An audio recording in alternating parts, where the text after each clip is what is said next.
For May the 19th, 2023, we talk about The Legend of Zelda, Tears of the Kingdom, Fuga, Melodies of Steel 2, the Resident Evil 4 Remake, and much more. Welcome to Level 458.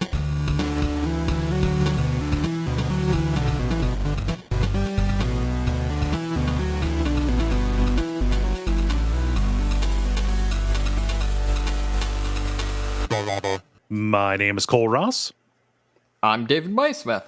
And I'm Jala Prendez.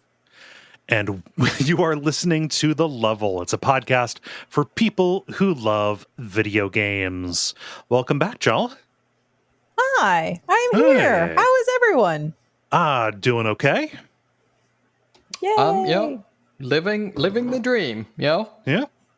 Not sure whose dream or what dream. Maybe the hunter's dream, but Yeah. I gotcha. What's going on, Jala? Well, since the last time I've been here, the Rupert Booth episode, the interview with Rupert Booth, the actor who played Jenks in Contradiction, is out. So you can catch that on jalachan.place. And also, I was on Still Loading podcast recently to talk about Captain N, the Game Master. I actually have 2 episodes. One of them is out currently, so it's the mini-sode episode number 29 of the mini-sodes. So, check that out. It's about an hour long. And it was very funny. When Dave was listening to it, he had to take his glasses off and was crying. So that's how that went. So that's because Captain N is absolute nonsense. So if you want to hear me talk about that, check out Still Loading podcast to hear that. And then next month, there will be the other episode, I believe. So. How could they have done my boy Simon so dirty? It's bad. I was so upset when I was little too, and I watched it, and I was just like, "What is? No, just no." And I was also very mad because I was very precious about Mega Man back in the day. And is that the one where Mother Brain is one of the enemies? Yes, she's the boss, voiced by a musician, right? By the guy who played Audrey too. Oh yeah. So. Yeah. So my little kid headcanon, him, Mother Brain, and whatever the alien that's in the guy's intestines for in Teenage Mutant Ninja Turtles. I think you're referring to Krang. Yeah, those are definitely the same species. Yeah. Yeah. Well, it's a bubble gum. Yeah. Nice. Yeah. But not that I'm saying all aliens look alike. Oh. What's going on with you, Cole? I went to I went to a retro games expo here in my area. It was called Korgs. I believe it's Columbus, Ohio Retro Game Show. It's called Korgs, which makes sense. And then in the fall, there's another Columbus one, unrelated, that for some reason is called Torgs. I'm going to be going to that one, but it's very funny that there are 2 of these that are named after ogres. And it was fun. Dan from our Slack, who has provided a bunch of technical help for us, he came out with his kids and saw, said hi. Oh, that's awesome. Which was Dan cool. is very cool. Say? What? What did you say? Dan from the Slack came out. Provided what? Provides a lot of technical help for us. Okay, I heard tentacle help. No, that'd be ridiculous. That'd be a nonsense thing for a person to say.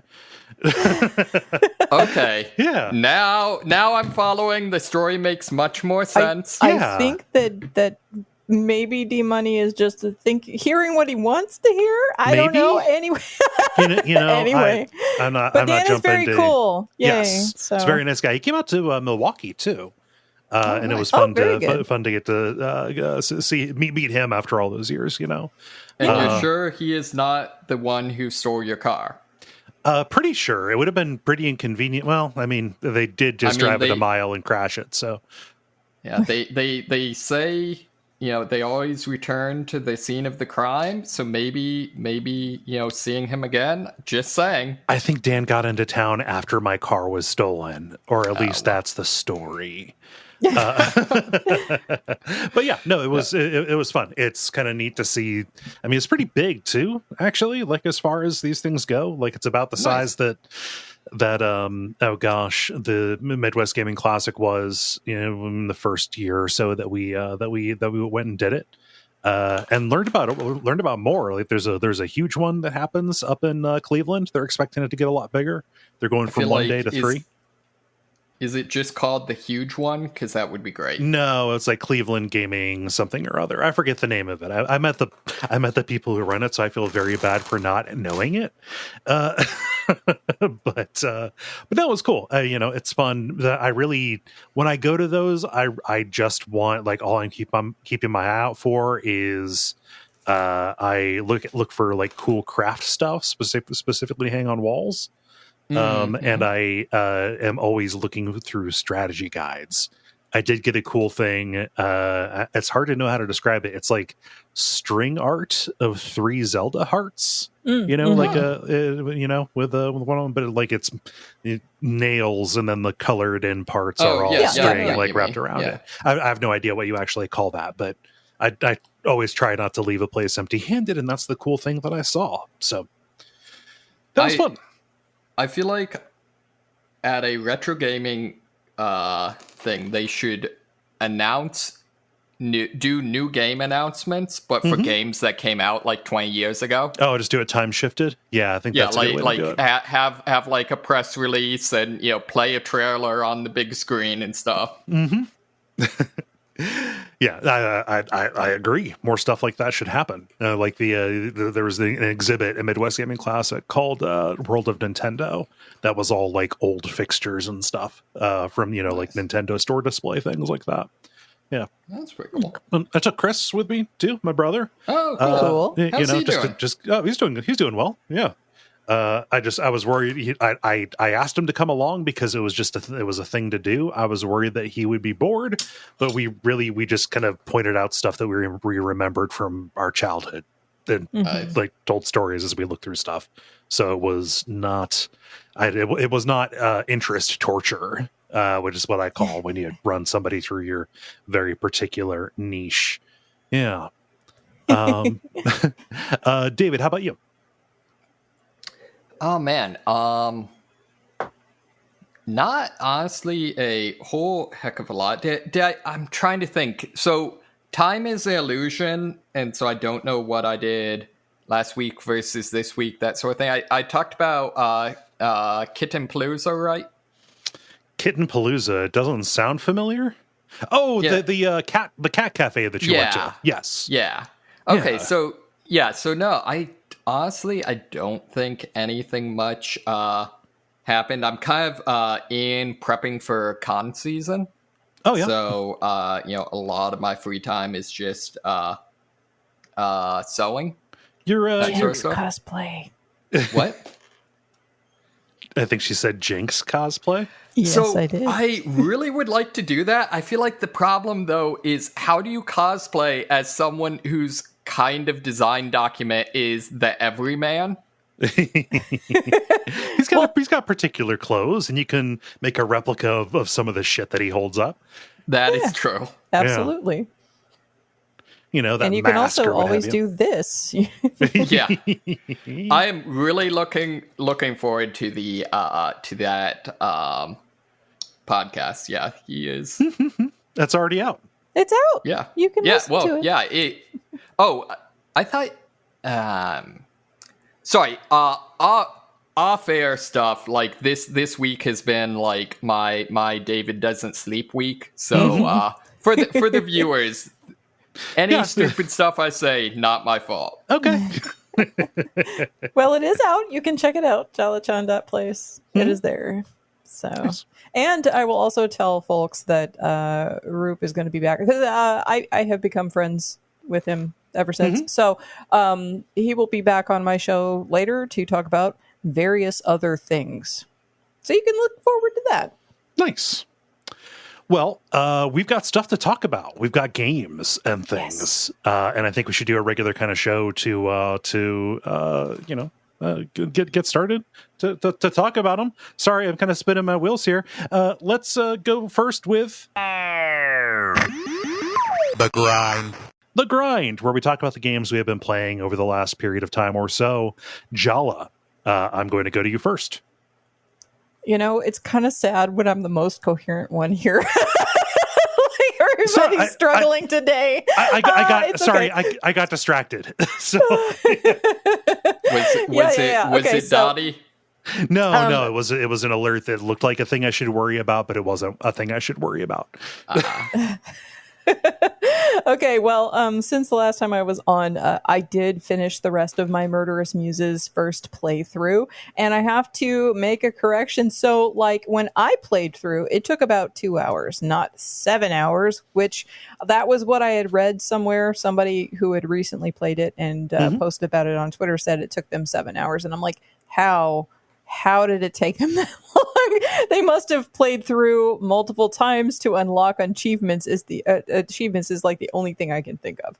Mm-hmm. So anyway, Will said that he likes how this game plays more so than other Diavecchi titles. I don't know if I necessarily like. I like all the individual Diavecchi titles for all the different weird things that they're doing, and like the different ways that they approach the interaction bits and the narrative in general. So like I like just the creativity that goes into each of the individual pieces. But anyway, Diavecchi has also been providing regular patches to the game to address some of the concerns that I mentioned the last time I was on, and they also were refining some hints and things like that in some of those updates. So since the last time I came on, they have been patching it regularly and actively. They also put out a Switch version too. Like they've been pretty busy. Yeah, so they've been very busy. Who is a Diavecchi? Diavecchi would be Tim and Linda Coles, and they are fantastic folks. And they're the developer of the game, and also like the Infectious Madness of Dr. Decker. Oh, okay. I was getting there, Cole, but Sorry? okay. No. Yes. Anyway, yes, they did Infectious Madness of Dr. Decker, Shape-Shifting Detective, and Dark Nights with Poe and Monroe prior to this installment, which is Murderous Muses. So, yeah. So how many muses have you murdered so far? Well, there's like, I think 6 muses, and you have to figure out which one murdered the artist. Remember? Oh, okay. Yeah, the last time I was on and we were talking about this, you were like, that's a murderable name. Mordecai Gray. Okay. Yes, now I'm following. Yeah. Okay. So, good old Mordecai. In my playthrough, I did not guess the killer correctly because apparently, and this is something I did not know, you have to line up the suspect who exactly matches individual clues that present themselves one per night in the police interviews. So, like, as you go through and set the paintings on the wall and get information above like these little placards that say like keywords like desire or whatever, that tells you more about the character that then helps you to sort out, who might have been telling a lie in the police interview. Mm-hmm.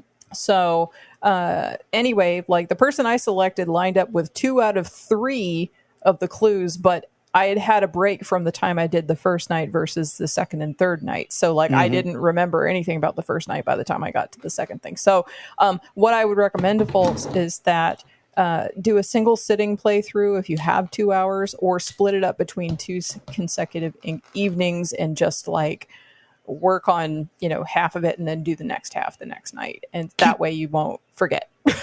Keep notes, baby. It's a murder mystery. I don't take notes. I don't ever take notes. Not like, whatever. Anyway. What do you think this is? School?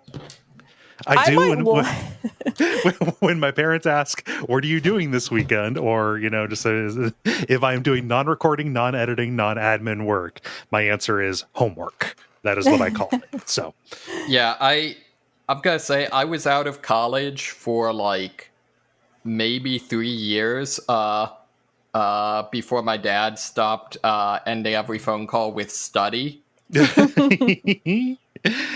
Well, I tend to live tweet and talk talk crap about whatever it is I'm playing more than or talk sugar about it, but like more often you hear me complaining because it's funnier. But I did not live tweet anything from Murderous Muses. I did not have complaints about that game. It is fun. I suggest that you play it and such. So nice. I don't have anything else to say about it. I will be going back and playing it again when I can play it all in a chunk. So I am curious if you have any more FMV stuff to talk about. Full motion video. I like my version better. Full Metal Velocipede. Velociraptor. Anyway, yes, the second game that I have to talk about is SIMULACRA 2. So I think it was 1 or 2 years ago that I played SIMULACRA 1. Mm-hmm. It also did like that weird little interquel, right? Yeah, they also did SIMULACRA Pipe Dreams, and I also played that and liked that as well. So and this is not like Last Day of the Decade or something? No, that is Leviathan Last Day of the Decade. Oh, okay. That's a different thing. So SIMULACRA is a found phone murder mystery game that is also kind of a horror game by Kaigon Studios, which is a Southeast Asian dev team. And in this installment, you are either a tabloid reporter or a junior detective, and you kind of pick at the beginning. And you're roped in to assist Detective Murillo, who is a man whose only other defining character trait, aside from being a detective, is an old guy who doesn't know how technology works. So, like, how this plays... repeat yourself. How this plays out is like while you're playing the game, there are times where he will message you and then you open it up and he's accidentally taken video of himself like picking his teeth or something because he's using it as like a mirror, but then he didn't realize he was recording and sending it to you. And then he's like, oh, don't look at that. It's top secret or something, but you know, whatever. And just crap like that where or like he'll call you, but then he doesn't realize he's still on the phone and still keeps talking. Things like that. Does he call it the TikToks? No, because they don't have TikTok in this game. They rename everything so that way they don't get like, you know, copyright infringement stuff. So anyway, so you are trying to unravel the mystery behind the murder of Maya, who is a social media influencer. And she has a group of friends who are also influencers that all got roped into a particular service for getting rid of bad press and getting more followers and things like that. And your job is to figure out who or what killed Maya, of course. Mm-hmm. So as you're nosing around in her apps, you unlock files downloaded from her laptop. You scrambled messages and things like that. And this is technically the third game in the series. As you mentioned, Kole, there is that interstitial thing, the Pipe Dreams installment that was free. And those other games, it was last February that I talked about those. So, okay. Yeah. Anyway, SIMULACRA was really interesting and was successfully very creepy. And Pipe Dreams was more humorous and had a better localization because the first entry was kind of a little bit rougher on their English. Not like unintelligible or anything, but like definitely like English as a second language. You know, there were some points where it was noticeable. Anyway, so it had a better localization in Pipe Dreams, and it poked fun at free apps and freemium content and how you can rope other people into playing these games to get more dongles to play. So like both of them are doing something, but they're doing a little bit of a different thing. Like Pipe Dreams is like a tonal shift in a lot of ways.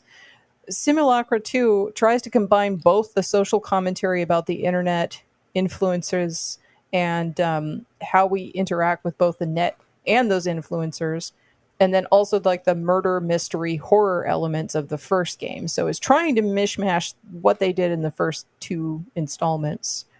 And I don't really feel like this one was as effectively creepy as the first game, mostly because the first game established what the SIMULACRA is, how it can creep you out at the same time as you play the game. And this is kind of like more of the same effects, albeit increasingly better writing on each installment. Mm-hmm. So the writing, I will say, does fall down a little bit, though. At the end, with the ending that I got anyway, the discourse with Murillo doesn't line up with like winding up to the final scene moments. So I got close to the truth, but I had made a few decisions somewhere that made me miss the mark. And Murillo was saying, "Oh, it's not your fault," leading up to the ending. But then in the ending specifically told me that it was all my fault. And I'm like, okay, that's a total conflict of what you said. Boomer. Like, yeah, exactly. So, but it didn't feel like like it's because of his old age kind of thing. It felt like that ending that I got was really not scripted for what came, before that. So, anyway, it was a little bit just disjointed at the very, very end, but otherwise the writing is, increasingly good every single time. Overall, I really like it a lot, but having played the other games, I've already seen the hand that Kaigan is playing with. They do have Simulacra 3 available now, and I have picked it up and downloaded it to eventually play through it after I've had a break. Yeah. But I don't know, I don't know yet what that's going to look like, if they pivot and show something new, or if it's kind of like, more of the same. And like, the thing is that you can have more of the same product and still enjoy yourself with each installment. It's kind of like, playing an Ace Attorney, you get pretty much the same thing every time. But like, if you're down for it and you know what you like about it, and that's like your jam, then you're good to go. It doesn't matter if it's the 5th installment or whatever. I mean, it seems like they're taking the right tack by adding in kind of a new thematic elements. Like that's the way horror franchises tend to go. Like roughly the same format. There's a formula that they go, but they're looking at something else about society and stuff. It makes perfect sense to me. Yeah, for sake of argument. Are there any horror franchises that get better after like the second one? I mean, there's Resident Evil 4. I thought that was an action franchise. Oh, well, how about Resident Evil 7? Oh, you mean sorry, I was meaning movies. I'm sorry. I was thinking movies. Sorry. Okay, you're thinking movies, yeah. After the second one, it's hard to say. Final Destination 3 is real good. I've never seen the first two, but yeah. Can't think of one off the top of my head, but I'm positive they exist. Yeah. Well, either way. So like the whole point though is that these games do make that social commentary. They do address how we interface with each other on the internet and how we grapple with like internet life in general versus physical space life and things like that. So, I mean, like there are some really interesting things that they're working with in terms of like, thematic elements and things. So it is really fun to play for that reason, because there is something interesting about like what they're doing. Did you find any cultural differences that you noticed in terms of like, I would assume internet culture is different, like in the different Asian countries and stuff like that. Different memes and whatnot. No. I mean, I will say that in Simulacra Pipe Dreams, that game made me laugh my ass off, because like they have all these little videos where they are mocking up fake games, and they're like shovelware, and they're mocking up like advertisements and stuff, and they are hilarious, absolutely hilarious. And that game is free, so I would definitely recommend going and trying Simulacra Pipe Dreams. It is not related to like the actual horror super deep stuff, but like it is social commentary, but it's very funny also, so definitely recommend that. Nice. Yeah. Any questions? No more questions. That sounds pretty cool. The last thing that I have played is Resident Evil 4 Remake, which I was on Tales from the Backlog. That episode comes out on June 7th, I believe. So check that out when that comes out. But also, Kole, you have been streaming it. So I don't know if you want to like tag team it and talk about it in broad strokes. I know you and Gary are going to be talking about it too. Yeah. The premium episode for June is going to be about RE4, the remake, and we've talked about it a little bit, here and there. I think I gave my first impressions of it a couple of times as I kind of went. I fully intended to play it entirely off stream before I got that far, but as always happens, my stream play outpaced Yep. my actual play. I mean, broad strokes, it's real good. I don't think it replaces the original, but I think that it is man, I don't know. Everything I could say about it will sound like a backhanded compliment. I feel like it does very good honor. It pays good homage to the original. Feels more modern, obviously. Yeah. So I consider it to be like a reimagining. Like it's a good addition to the original, but the original and this remake are doing slightly like they're both feeling. They managed to catch the same feel in a lot of ways, but they're also kind of doing different things at the same time. So, one does not obviously surpass the other necessarily. Like I would even say that of the original. Like I don't think the original necessarily surpasses what remake is doing. I also don't think remake is doing it. So to me, they're both kind of essential to play if you like this kind of stuff. So. Yeah, and 4 remains not just like the original 4 remains not just a, historical artifact that's, worth playing just to understand where modern action games came from, but is a really good product in and of itself, right? And, it makes the Resident Evil 4 remake a very weird product to talk about from they decided to make and sell this point of view, and not everything is better, right? I feel like something was lost in the shift to the crafting system versus a system of drops that felt like it was very, very responsive to what you needed at a given moment. Well, the fun thing about the drops, though, is that to me, they felt like they are still responsive to the moment of what I was needing at different points in the game. So the crafting to me, actually, I am a known hater of crafting in video games. I actually like the crafting in this game because of the diversity of things you can make with your quote unquote resources, which is just the dumbest name ever for whatever the hell is in the mystery bag. just a bag of metal shit. I know, it's okay, whatever. But I like the fact that you can make all these different things, and you have the malleability of choice of sorting out what do you want to assign these resources to.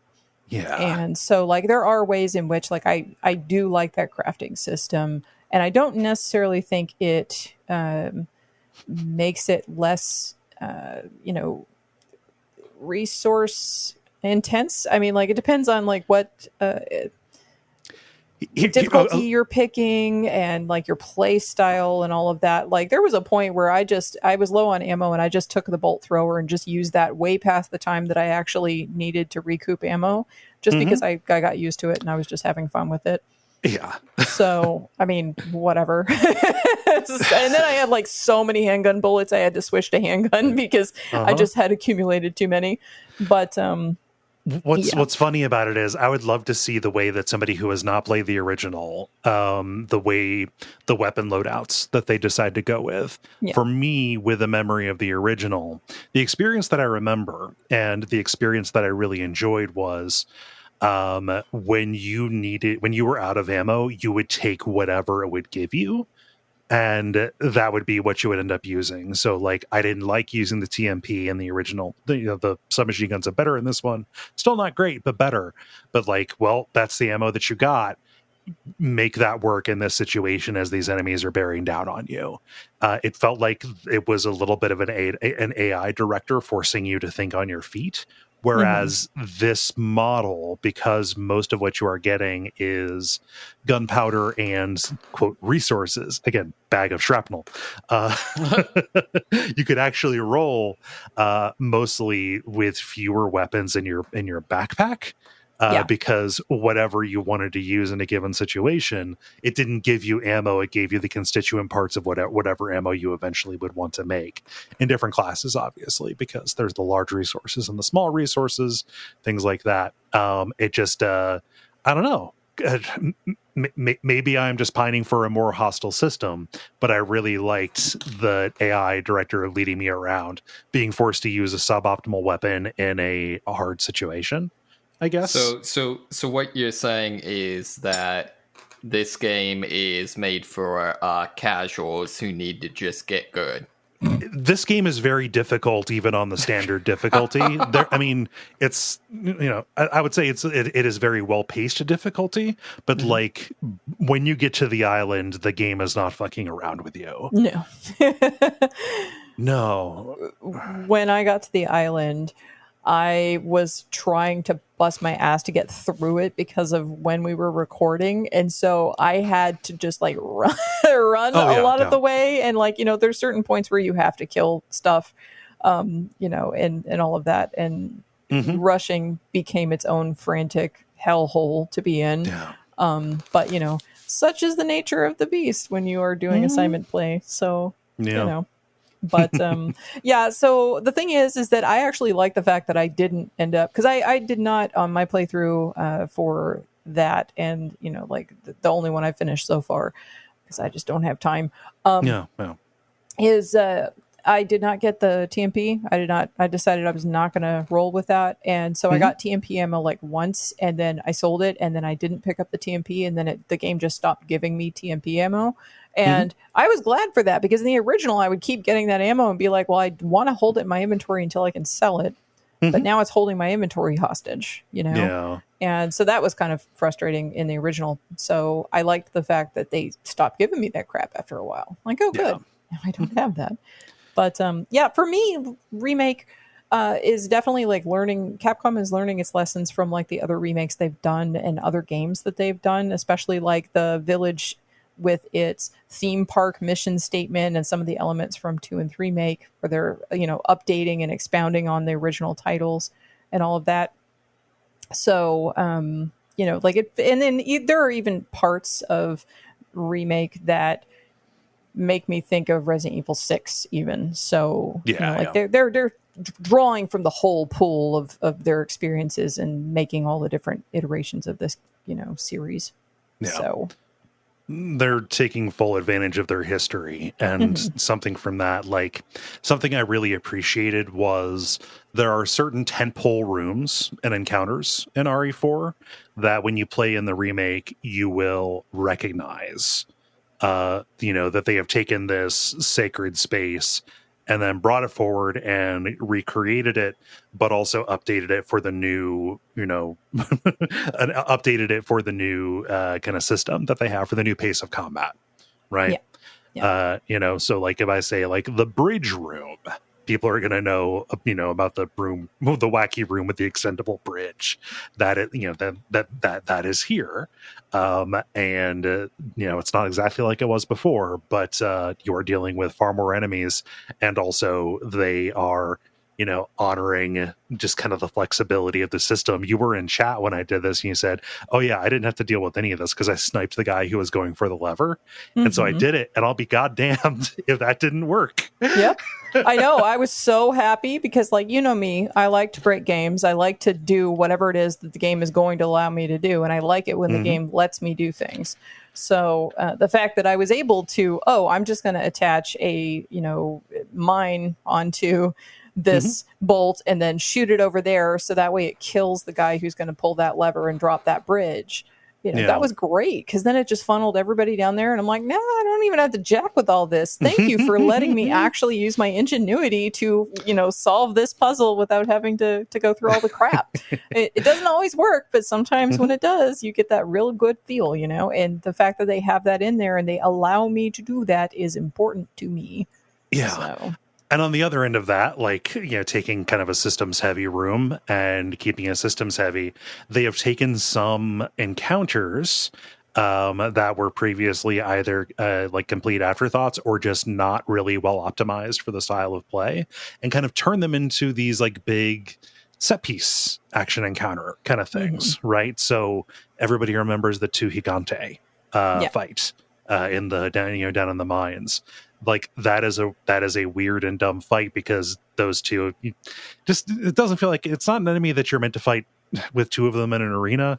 Kind of feels like one of those Dark Souls hacks where it's like oops all smos,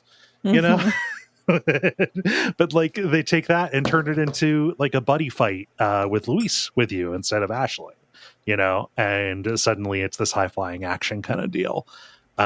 Just a bunch of like very canny things like that heighten everything in a way that I appreciate. Yeah, for me, like a lot of the bosses tend to fall down compared to the original. But I will say that characters like Ashley, I like Ashley a lot more in Remake. She has more actual growth in herself, in and of herself, but also she has more to do, and that's great. And Luis has a lot more going on this time around. And I don't hate Ada. I don't really like her voice actress, but I actually don't hate Ada, guys. Is she a goo monster this time? No. Not yet. Also, that wasn't really Ada. Yeah. I have to say my favorite thing, having not played it, my favorite thing to come out from Resident Evil 4 Remake or whatever is Mousely Graham.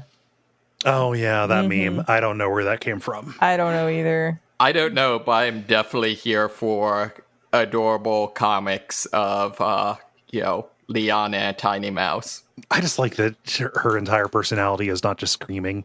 Yeah. Like that is what is most memorable about her in the original RE4. Here, somebody said it on Twitter and I forget who, but I couldn't unsee it. There's a real like Agent Cooper and Audrey Horne kind of relationship where slowly over the course of the game she starts liking Leon and is suddenly wants to be an agent and and Leon is just kind of like, well, this would be completely inappropriate, but we're finding our confidence, aren't we, kind of thing. So I have to say though that right when you first get Ashley, the game is leaning so hard into like fan servicey stuff because it's like trying to make you see exactly why Ashley would like she, every time she has to jump down and Leon has to catch her, he catches her and it zooms in on Leon's chest and stuff like that. And it's like, oh my God, really? And I was facepalming so hard when they first met up with each other. And then like, as it went on, like he actually was like reciprocating some of the flirting and stuff. And I'm like, okay, well, at least she's comes across as more mature and older than she did in the original. So this is this is fine. And I wouldn't mind seeing Ashley again pop up actually as an agent. That would be hilarious and fun. Yeah. And I would like I feel like actually. All that though makes it much more awkward when you kill her dad in 6. Different president. Is it? Yeah. Yep. Yeah. Why the fuck do I know that? I don't know. Yeah, different president. Yeah. Yeah. I will say though that I didn't really like the music is fine. It's serviceable. It's not as memorable as the first game. Yeah, it's true. So it's more modern, and modern music tends to feel a little bit more anonymous. Yeah. Yeah. And God, I wish that the bosses would shut up. They talk way too much when you're fighting them. In my opinion. And it's just like they just feel like they're compensating for the lack of interaction for most of the rest of the game, like because like they're you don't get as much of the fun interaction or very much any of it really between the bad guys and Leon. Right. Yeah. No, like the gosh, what's his name? Salvatore. What? Salvatore? Salazar, there we go. Sorry. It is also, I don't know, I've got no excuse. Yeah, Salazar. Like, he has little, like, tubes that he'll talk to you through. Yeah. But that's not a replacement for the codec stuff. And, like, you miss almost all of the repartee between Sadler and Leon. I liked their interactions, and you just don't get very much of it.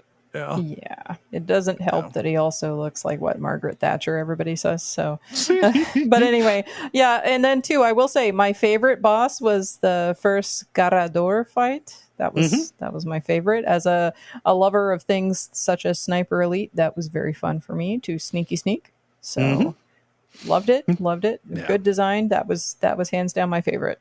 So yeah, that's about all I got on that. Yeah, same. I like it. I'm looking forward to talking about it more in depth. But yeah, it was a good, fun one to stream. Yeah. My other game is little known. I'm not even going to try and do this. I played Tears of the Kingdom, the new Zelda game. Yeah, it's good. So what sort of dick statue have you made? Haven't made any dick statues yet, but I've not really. So just to give you a bit of a kind of sense of things, I got off of the tutorial island yesterday, and it is a gigantic tutorial island. I could have stayed up there and done a lot more. I wanted to see what actual Hyrule looked like, though, so I kind of descended. Finished up the tutorial, and I also wanted all of the abilities, so I kind of mainlined it a little bit to get it there. There will probably be some lewd statuary in my future, but mostly what I've been doing is just really appreciating the powers that you get. So I don't need to describe Tears of the Kingdom. It is filling up everybody's social media right now, videos and people talking about it and stuff. I came into this without having seen any gameplay, without having really watched anything. Didn't even watch the reveal or whatever. I just saw Tears of the Kingdom. You can build some stuff, and that was it. So like the things that are delighting me are things that everybody knew about like a month ago. So I feel kind of out of step with it. But also I was able to like discover them when I was actually playing. So the big thing about this is they give you much more wild powers than you had in Breath of the Wild, which was mostly like you can freeze things and store up kinetic energy in it to make it rocket off. You could do things like throw bombs, like freeze water to make platforms and stuff. Very experimental for the series, but that is nothing compared to the experimentalness of what they give you here, which is just straight up like console commands. Is what it feels like. The four main powers are to like move things around with telekinesis and fuse them together. To fuse things onto your weapons and shield.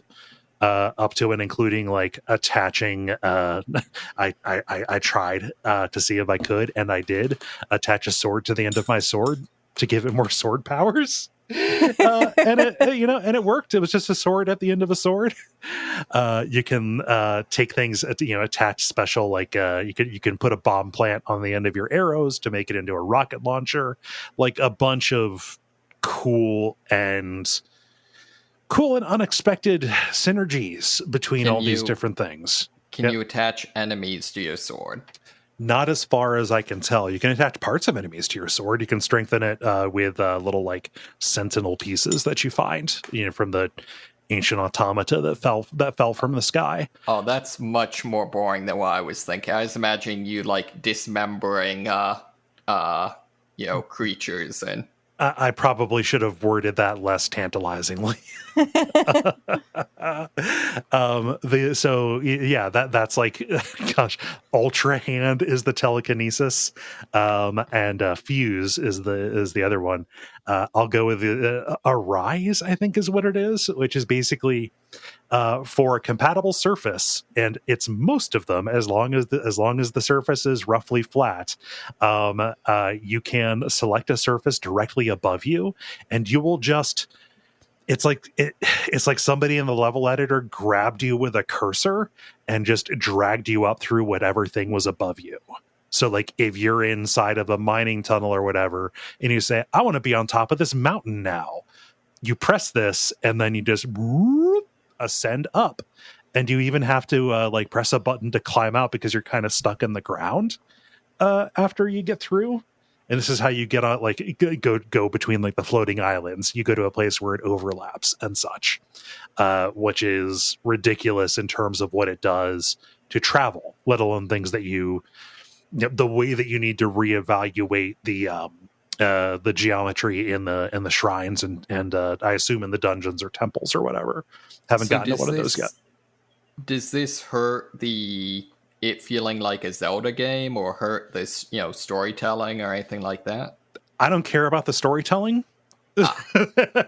Zelda games don't have stories. They have premises. Yeah, and it just makes for cooler spaces and for getting around faster, which is what I want. And the last one is, I think, the most ridiculous of all. I can see exploiting it the most. I think it's called Reverse.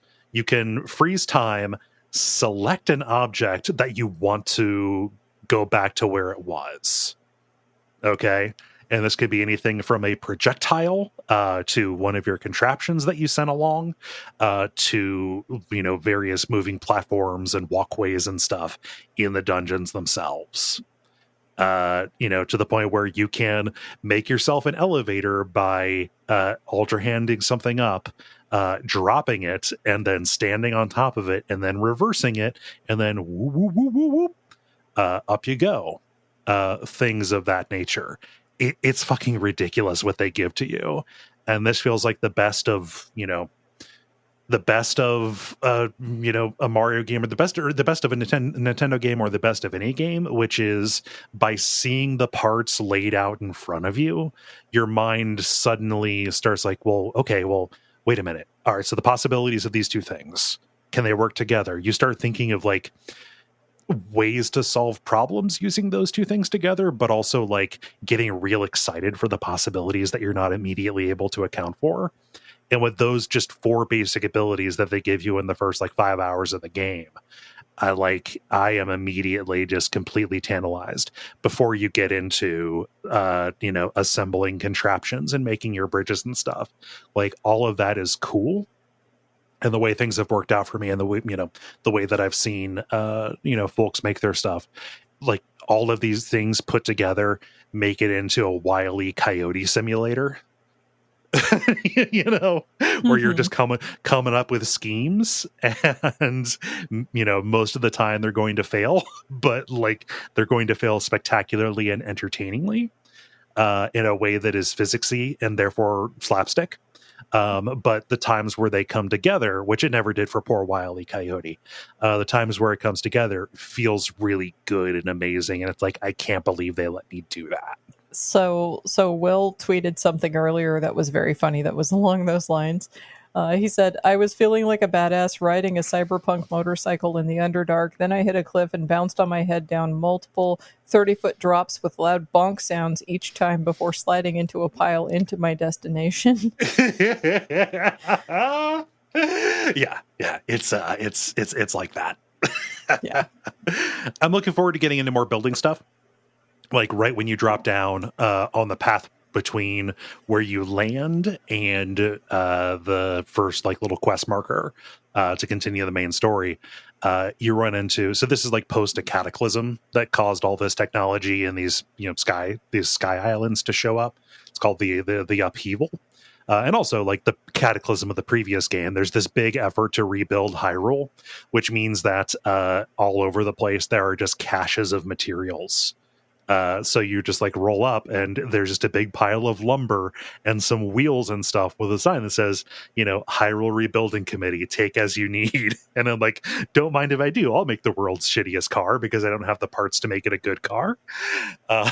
So I don't know. I'm excited about this in a way that like Breath of the Wild is good, but it didn't feel, entirely great. is the thing. I feel like the talk around it was pretty big. Go listen to the WAF episode about it, where just things just kind of didn't come up entirely the way that we would like it to. All of this stuff, at least for right now, puts a huge shine on it for me. And I'm just kind of excited to see how much tread is on those tires, specifically with those powers, and specifically as I start getting into shrines and stuff. Because even in the tutorial, they were throwing stuff at me that like I felt stupid that I didn't see it at first, but solving those puzzles made me look at those powers and, you know, look at spaces in a different way inside the game. Yeah. Yeah. I dig it. Any questions? Nope. Cool. Gotta say, I think my goal would be to build some sort of way to weaponize cuckoos. Mm-hmm. I don't know that I've seen a cuckoo or a cuckoo or whatever however you pronounce it. I've not seen any of those.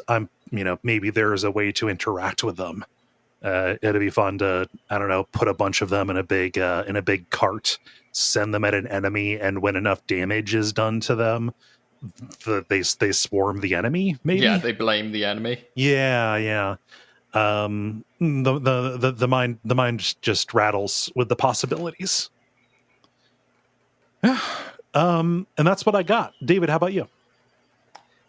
So I don't have a whole heck of a lot. I, continued playing around with Redfall some, but that's kind of just more of the same, which largely is not a good thing. No. I think I did put my finger on one of the things that kind of bothers me, which is unlike, say, what's the time loop? Deathloop. Unlike Deathloop, where when it comes right down to it, just this is a game that kind of gets rid of a lot of the puzzle and interesting aspects of the different arcade games in favor of being more shooting oriented, but the shooting just isn't very good, right? And also like the encounter design, I am given to understand that the encounter design is pretty samey throughout stuff, like outside of the like when you are going into one of the Type 1 vampire houses, and then it becomes an arcane level a little bit. Yeah. So some of those are good. There's, some occasional places where they do some weird mindfuck stuff. But yeah, the vast majority of it, like you said, is very samey. One of the big things I've noticed is the game seems to be very, very strict about registering hits. I don't quite know the dynamics of that, but for example, like getting headshots seems very difficult. And then also the hitboxes don't seem very good. Like to the point with which, particularly on the vampires, it almost feels like they have like, I don't know what you'd call it, like an invulnerability window after you shoot them. Yeah, they go into like a reeling animation where it is very hard to tell. You don't have any like feedback if your shots are doing anything to them. Right, exactly. And I think some of it is, they're very kind of wispy and floaty, and it seems like a lot of them doesn't count as them effectively. Yeah. So yeah, it's just not a good game. Are you still playing this solo? Yes. Okay. Yeah, I wonder how much of like if any of that was like a network thing, but it could also be that the way that they model hits has been compromised because of some kind of network thing. Like they're just designing it so hits are tracked in a way that can be shared across the system more easily. Yeah, I have no idea. Yeah, I got no data on that. I am I am getting farther into the story, and there is some moderately interesting stuff with kind of some of the weird like I said, mashup like techno vampire thing. But yeah, overall it's not that great of a game. How much more of a chance are you going to give it? Until I get bored and find something better. Reasonable. Other than that, I did try. There's a new release on Game Pass. It's Fuga, Steel Melodies 2, or maybe it's Fuga 2 Steel Melodies. I don't know. Their logo is kind of ambiguous. Fuga Melodies of Steel 2? Yes. Okay. So it's a JRPG where kind of the premise is you're a group of kids that have kind of hijacked a tank. And one of your classic hijinks. Yeah, exactly. Hijinks. And it's got 3 cannons. So you effectively have 3 characters, but the thing is, there's like right now I have 5 kids. It kind of suggests there'll be more in the future. And so at any given time, you can go and choose like who is manning what turret. Mm-hmm. And that determines both what special attacks they have, but also what effectively, I guess, elemental attack they have, which is basically it's grenade launcher, cannon, and machine gun. Okay. Which cannons are high damage but low accuracy. Machine guns are high accuracy, low damage, which is particularly important against flying enemies. And then grenade launchers are in between. Okay. And so it's kind of based around, tactically deciding when to change up the grouping for that. Mm-hmm. It's also kind of interesting because it displays your progression through an area as kind of this sequential map. So you'll see like, there's a fight against 2 waves of enemies, and then then like a story session, and then another fight, and then I get healed, that sort of thing, and then the boss say. Okay. And so I've played like an hour of it, so I don't have a lot of experience, but it seems like maybe it's pulling a little bit of roguelike type stuff. That sounds like a very roguelike kind of structure. I mean, it feels like a monster train map if you didn't pick one direction to go or another. Right, exactly. Now, Grad, unlike most roguelikes, this is, explicitly story-based, that sort of thing. But it does seem like, at the very least, it kind of has the endurance elements of a roguelike. Mm-hmm. Other than that, I think the big thing is, it's got a really cute art style. I would kind of describe it as being, if you kind of Advance Wars, but what if furries? Mm-hmm. So all of your characters are either cat or dog people. Mm-hmm. And it's just very cute. Makes the kind of pseudo World War II setting a little more creepy. Man, they keep on trying to do that, don't they? Not the furry community. I'm just talking about in general. I'm thinking of like the Valkyrie Chronicles. Yeah, exactly. And with that, and I think this is just like somewhere between a translation decision and just like, kind of how the premise works. But it's also very, very weird that you're constantly getting menu things of like, you have, you need to give this child a machine gun. Well, obviously. Yeah, like it explicitly refers to your characters as children, which in a like combat heavy game makes a lot of really weird sentences. Mm-hmm. It seems like though with that tone wise, it's kind of doing like a Goonies type of thing where it's kind of the kids who are saving the day via hijinks and spunk. Well, because they're good enough. Yeah.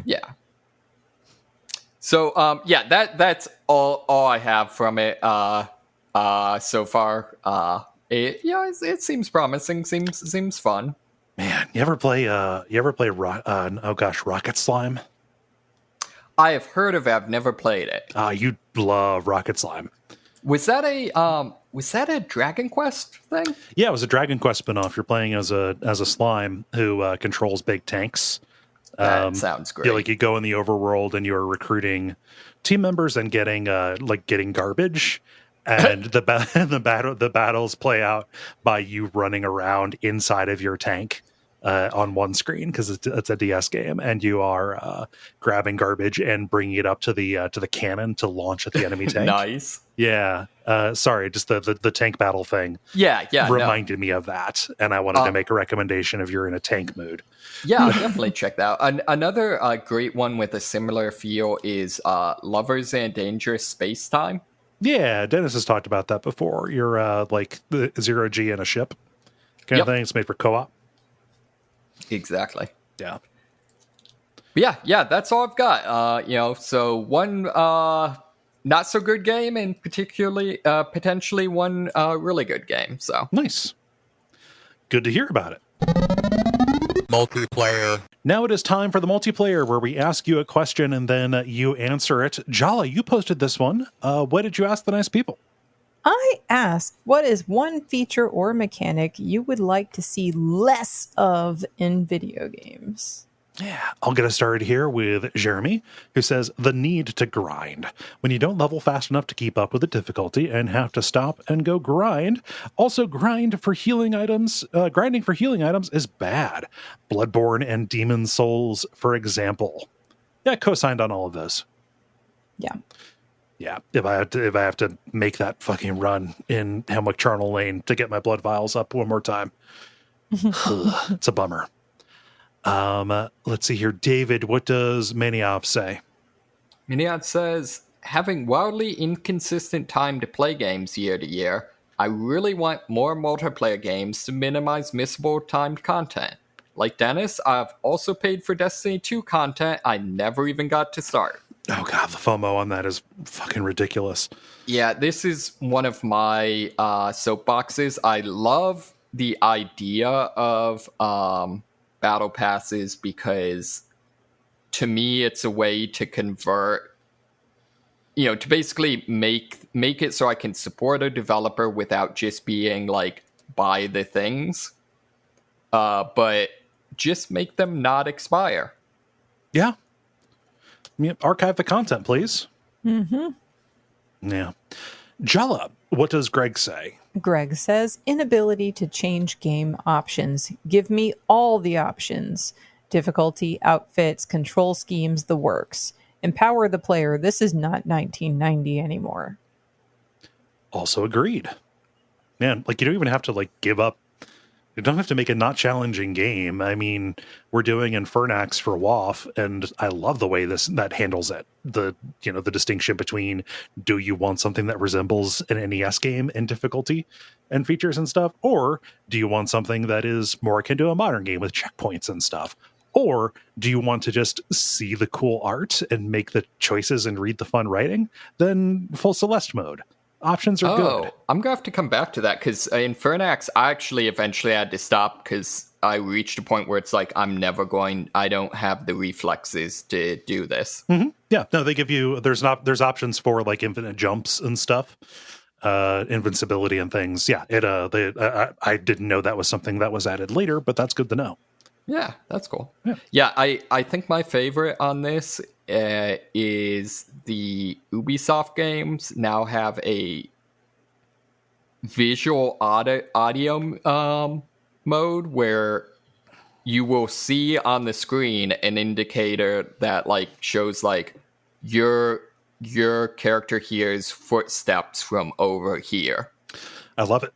Yeah, it's really cool. It's actually even not having hearing problems, it's actually just kind of a badass option. Mm-hmm. Source games post Portal 2, and I think they backported it, but the ability to have actual captions, not just subtitles. Yeah. If I was having trouble with any of sections of those games, I would turn those on to get a indication. Okay, footsteps, gun, gunfire, things like that.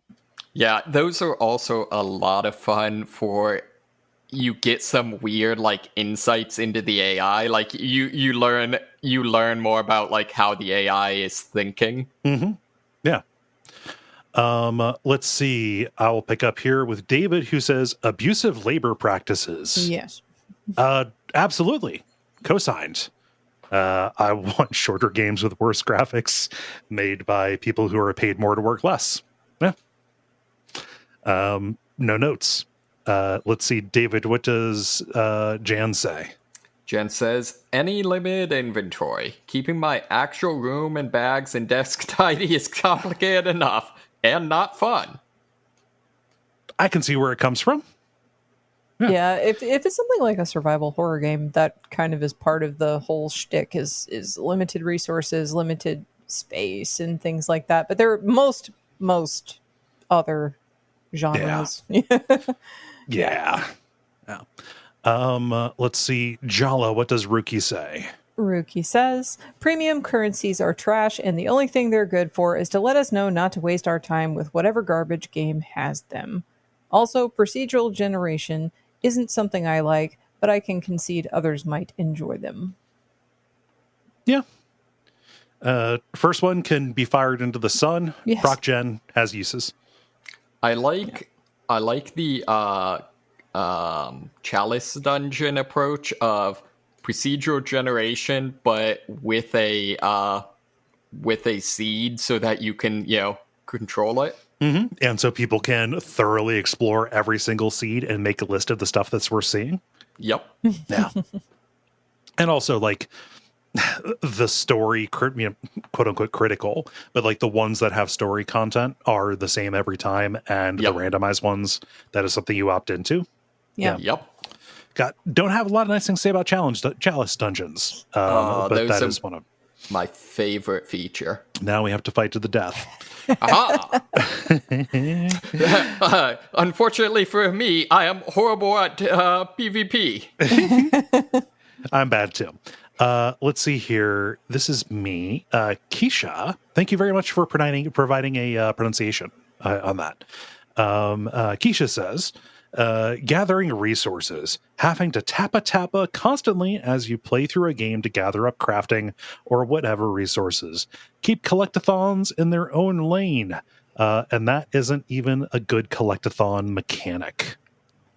Yes. I think my ideal would be like a Dust Force thing. Like, let me keep in gathering resources, but let me do it Jet Grind Radio style.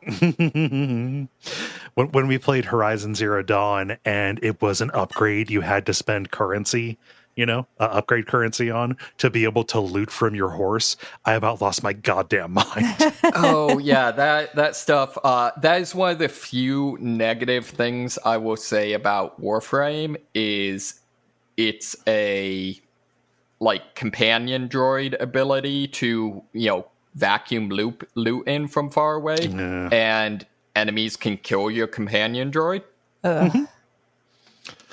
Yeah.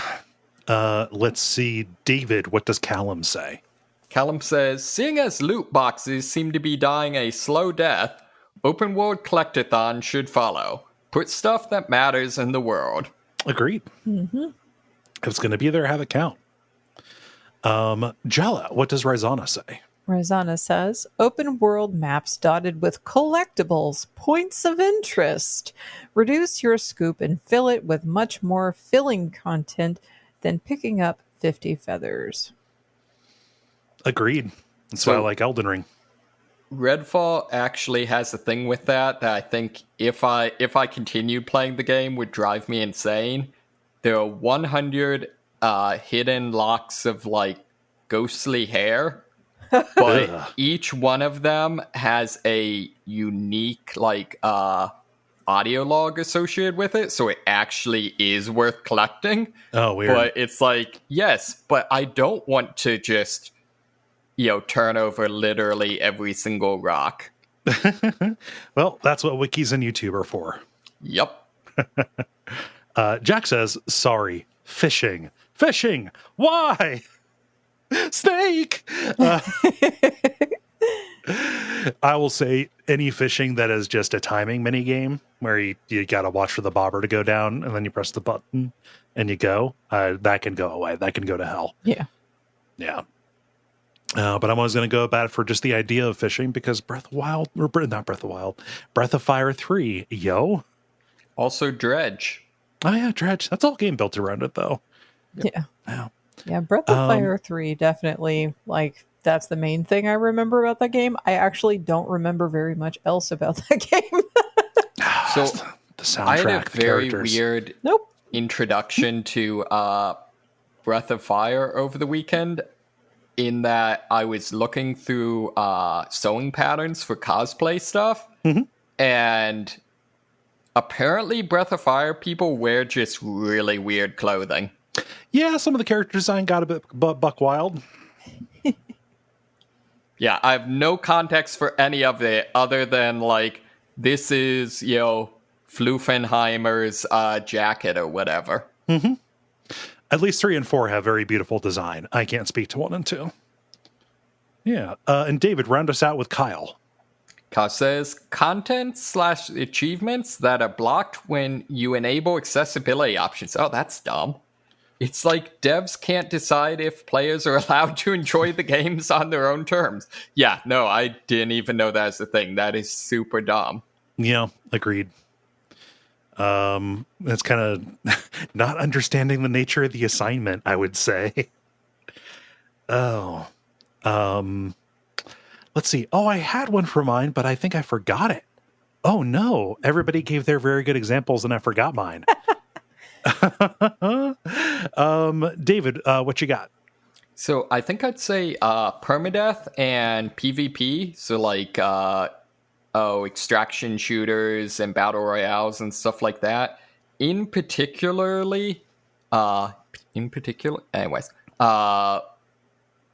there's so many games that I feel like put in a bunch of effort into having interesting world building and PvP settings and ideas and stuff like that. That's just ruined by, but what if it was also full of assholes? Okay. Yeah, no, I mean, I have enjoyed PvP in the past, so I feel like I need to recuse myself from this. I mean, I don't mind. Yeah, I don't mind something that's just straight PvP. But if it's like you can't experience this story unless you're fine with being trolled. Oh yeah. The good, like I feel like that is something very specifically in Dark Souls because I can't. I don't know if that's very specifically one of the things that one of the places where that's bugged you, but like that has gotten better over the years. From the anybody can invade you at soul level 1 in the Undead Burg, up to like you'll really only be invaded if you're summoning people for help, and then it becomes like a group fracas kind of thing. Like it's been mitigated in the way that I tend to appreciate. That makes sense. Yeah. Jala, how about you? As the image might indicate to folks, crafting. Mm-hmm. I do not like crafting. I don't like collecting goods to craft things. I don't like to make things in games, at least not the way that the most games iterate on this concept, except for something like, again, I mentioned it already in the grind, but like Resident Evil 4 Remake, the crafting in there is fine. I actually don't mind the crafting in that game, but like most crafting just drives me bonkers and I do not want to do it. Yeah, I can see that. Oh, I got to go get more of this dongle so I can make X thing. Like, no, I don't want to do that. Give me something that's more meaningful, kind of to pull back what some of the listeners said. Yeah. I could have sworn that I would think of something for mine, but I can't. I had one thing in like very much in particular, but it just completely flew. Attaboy. Yeah, I apologize. Yeah. So I'm gonna take I'll do a cop out answer, which is a lack of a feature, which is every single game should have subtitles. because I don't trust your audio mixer at all to surface your dialogue to make things legible. Mm-hmm. So yeah, I'm gonna say that you run into it more often than you would think. Yep. Yeah. Well, thank you everybody for writing in, and thank you, Jala, for posting this. If you would like to participate in the future, you can go to Facebook and then search for Duckfeed Community. Join that group and watch the prompts to go up on Monday afternoons. The end, boss. Now it is time for the end, boss, where we talk about things that are going on in the world of video games. Jala, what's the story you brought for us? Yeah, so there is yet another reason to support the library system. In Eau Claire, Wisconsin, the L.E. Phillips Memorial Library has a collection of video games and now loans out consoles. So it has 600 games across 10 consoles with SNES Classic and PlayStation Classic preloaded with 20 games apiece available for checking out. And more people are petitioning for increasing the retro game library, and this could very well be a way to establish better preservation of gaming history by tag teaming with libraries. And that is an interesting idea, and that is an interesting thing that is going on somewhere in the world, and it is cool. So that is all I have to say about that. It is not big gaming news, but it is cool gaming news. Yeah. No, I mean, I'm looking at their whole collection. Like, I have seen, not their whole collection, I'm looking at photos of what they have. I have seen, video game sections at libraries, like Dennis has talked about back in the day, how many games he was introduced to, because that's where his family got PC games, which is wild to me, that they would loan those out, given copying and whatnot. But this is rows and rows of it. This is a legit, not an afterthought, which is nice. Yes. Yeah, I dig it. My story is dumber than that because nobody benefits. It's literally just a kind of thing. There's really nothing happening in the news. Everything is people click mining off of Tears of the Kingdom. Whoa. Okay. Well, I mean, I played the game and talked about it. I had it. Yeah. Sorry. I'm sorry. Yeah. I resent the implication. So this is there's a there's a movie out / coming out, I believe. No, it's about to come out, called The Pope's Exorcist. It's about an exorcist who works for the Pope. It is. I mostly know about this because they're advertising on podcasts, and whenever a movie advertises on podcasts, you should be real worried, especially for its box office, take. But it's starring Russell Crowe as the Pope's Exorcist. Does anybody else find the word Pope real funny? Yeah, it's like I'm kind of disappointed he's not starring as the Pope. He could be. He's aging into a Pope role. Yeah. But they have a symbol for the Inquisition because a pope's going to be working with the Inquisition. However, instead of pulling a symbol from old church documents and such to signify the Inquisition, they have taken the symbol from Dragon Age Inquisition, the Inquisition and Dragon Age Inquisition, and put that on some stuff. Has nothing to do with the actual Catholic Church or any real theology. But they included that in the movie as a real a real blunder, which is quite funny. It's not related, but another thing that happened, there was this book written by somebody who's at one point was a Twitter main character, but in the book, there is a recipe written out by some characters for a particular dish. People said, wait a minute, that sounds ridiculous. And then you look and you see that the recipe was verbatim pulled from a wiki entry about a recipe in Breath of the Wild. Oh. Yeah. So this is funny. Just film or book, people doing research for films or books, just doing searches and pulling video game shit back is real cute. AKA ChatGPT. Oh yeah, precisely. So there's really nothing to say about that. Did y'all have anything to say about it besides lol? No. I mean, I suppose that's one way to like not do the was it the bad guys in the Dan Brown books are actually just this super mild mannered like sect of Catholicism or whatever. Oh yeah, the Opus Dei. Yeah, like we've had like okay, well, this doesn't speak to anybody not being a monster, but like Supreme Court justices have been Opus Dei. Like, yeah, right, yeah, doesn't necessarily make you an albino church assassin, which is what's in those books. Right. Yeah. David, you got a story?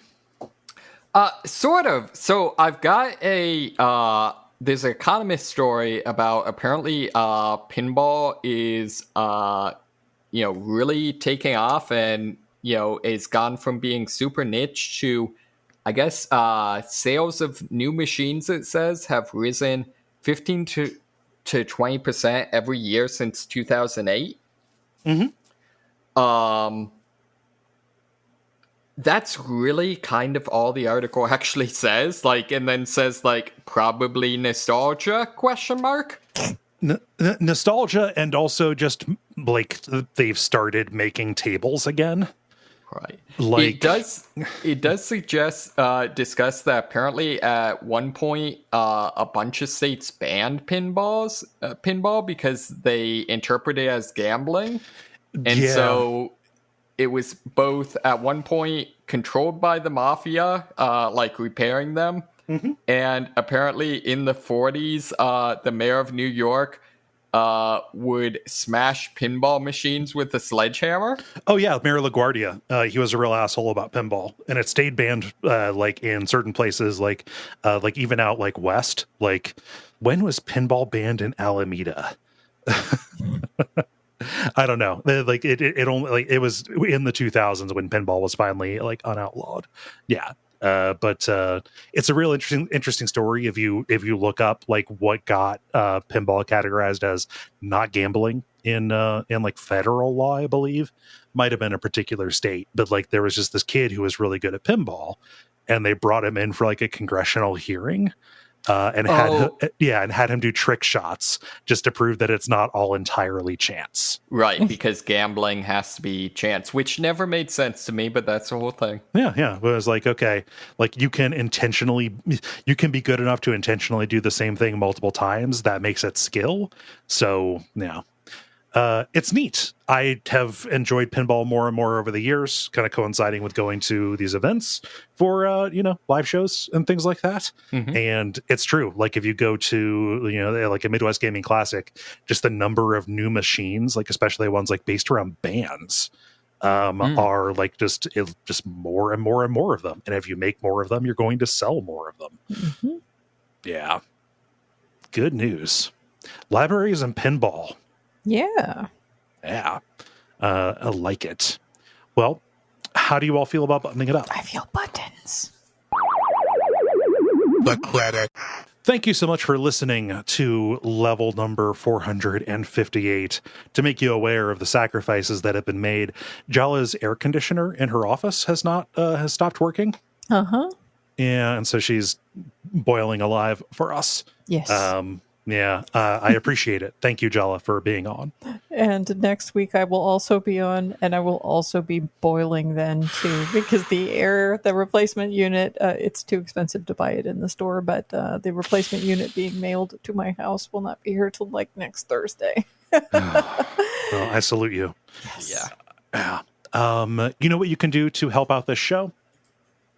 Ratings or reviews, Patreon, things like that. Telling your friends, coming back next week. It's all good. Want to call out streams, in case people aren't aware. I talk about streaming on occasion. I stream on Friday and Saturday nights right now, starting at 8 o'clock and go until about 10. And it's a good time. You should come hang out, do horror games and stuff. Yeah. And that's all of the admin I can think to do. Jala, promote your stuff. Yeah, so Jalachan.place, Rupert Booth interview for Video Game Folks, and The one before that was on, I think, on sexuality and identity, if I am not mistaken, was the last topical episode. So, very deep and very in-depth, cool conversation that kind of piggybacks on the attraction episode we did the month prior. So, neat. Also, Nice. Still Loading Pod. You can catch Captain N discussion there this month and next month. Yeah. You're all over the place. Uh-huh. Yeah. I can't think of anything else. So let's just wrap it up. I've been Kole Ross. You can catch my streams on Twitch at Duckfeed.tv. I'm David Mysmith. Existing in the world. I am Jala-chan in places. Anywhere you may find me, including Jala-chan.place. If you find Jala, there she is. And stick around for some titles.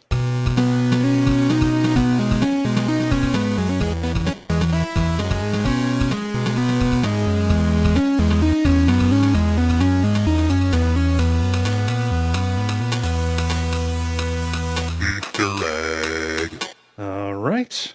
Who has titles for me? I have literally nothing unless you want to go with if you find Jala, there she is.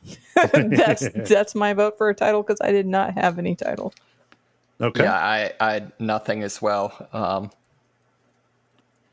I also had nothing. Ooh, cool. I know, right? Yeah. I think the title should just be nothing. No. I like if you find Jala, there she is. Yeah. Well, there you go. Easiest ever possible title picking. Oh, cool. Random suggestion. Have you seen Tape to Tape? No. It's a roguelike hockey game. Oh, I saw an article about that. That sounds neat. Yeah. It looked like it might be something you'd be into. No, cool. All right. It is decided.